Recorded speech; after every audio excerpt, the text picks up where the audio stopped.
Рамазон Ҳусайниён бифармо бародар. خب سلام علیکم و رحمت الله برادر. علیکم السلام و رحمت الله. امیدوارم خوب هستین. همه برادرای مبارز خوب تشکر هستن. برادر.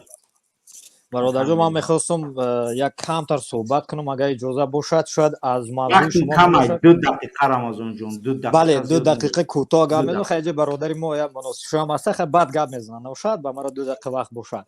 من خطاب من به همین برادرایی که مخالف هستن چون بعضی‌ها مخالف میگیرن برادر همه تیما را میبرن قطعی بلوگرای نصرانسو قطعی روسش قطعی دیگر رو میبرن کامنتیر بعد میکنن. من میفهمم که وضعیت داخلی ما این وضعیت چیگم دیگه تو کسای ما مرز ما هستای کسای ما وارخ هستای.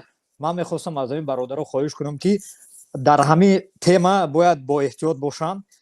فهم کار در سر امام علی پرتافتن هم خوب نیست. بله اینجا امام علی گناهگار است. تو مرز خیلی مشکلی داره ما همه جا رو فروخته زمین را. لیکن برادران میخزن مردمی وارخ مردمی مرزی را سیاه میکنن که گویا که در مناقشه با قرغیزان مردمی محلی گناهگار است. اینها نمیدونن که همین برادرای ما را کشت قرغیز.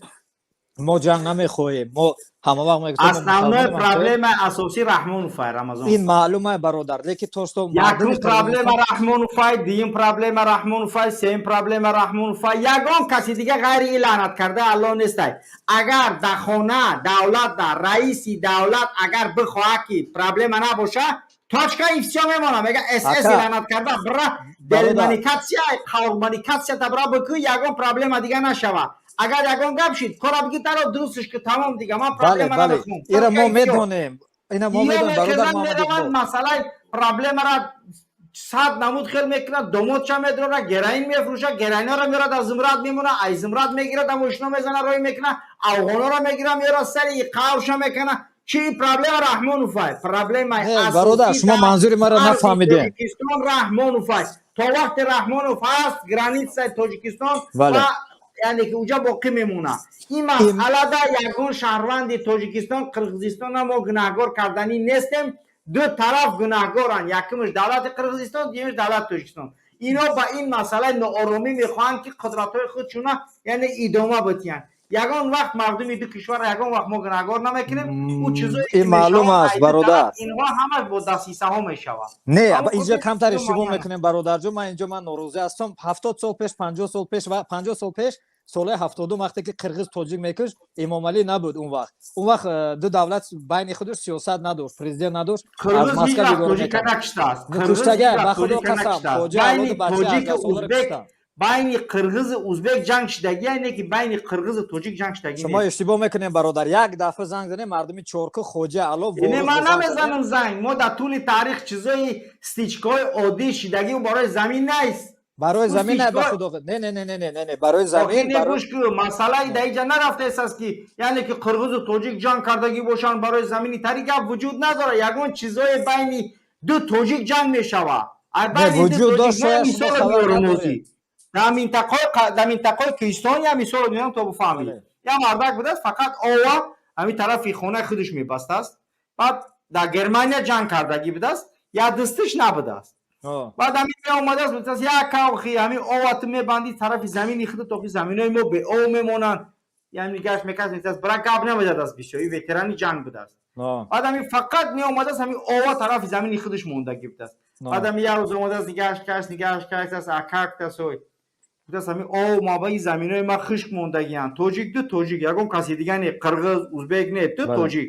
بعد میگه برای چی خو همیت او کردی؟ میگه من همه فرا میکنم ما وتران جنگم. بعد از شما بردار میگه آخه ای خدا همون نمیسی به عقل همین سری کلان موندگی نخود همین سر تیر نزنید همین دستی همی بزنی همین دست سرش همون تیر دامون گرمانه نمیزنی که همون بمب را تمام شود دیگه آخه. میگه این جنگ بین تاجیک برای مسئله زمین برای او بین تمام ملت مردم بین خودشون وجود داره. جنگ ملی بین دو قوم بودگی وجود نداره که مساوی شدگی باشه تا اینکه مثلا اینا یک چیزی عمومی چند کس مردگی باشه. با همون خاطر ما فعلا مسئله یعنی که وارخ یا اینکه مسئله را اوزی بررسی نداریم رمضان جون. نه منظوری من برادر گوش کنه بخشیشو ما میتونیم که همین تیما را برویم با خارجی ها را گویا قرغیزستان داره بگیم که شما گناهگار نیستین و حکومت شما گناهگار نیست حکومت ما گناهگار است. ما میدونیم که رحمانov یک سگ بچه است خائن است او تاجیکش ما ایرا пурра медоне иҷа Раҳмоновам афсурда надорам то што аз тарафи қирғизон мешад ира бародарои мухолифи мо нодида мегиранд и ҳамкори хато астай фаҳмидед ма иҳо рафтиян қирғизода мегӯянд ки шумо виноват нестен ҳукуматон виноват неста ҳукумати Тоҷикистон фақат виноват аста халқи ҳамон ҷое ки ҳастанд ворихиҳо провокаторанд ихе намеша бародар бояд мо камтар сиёсимоно бекор кунем чизое ҳастанд ки бояд ки назорат бурда шавад бале назорат бурда шавад мо бояд эҳтиёт кунем ва манфиати миллӣ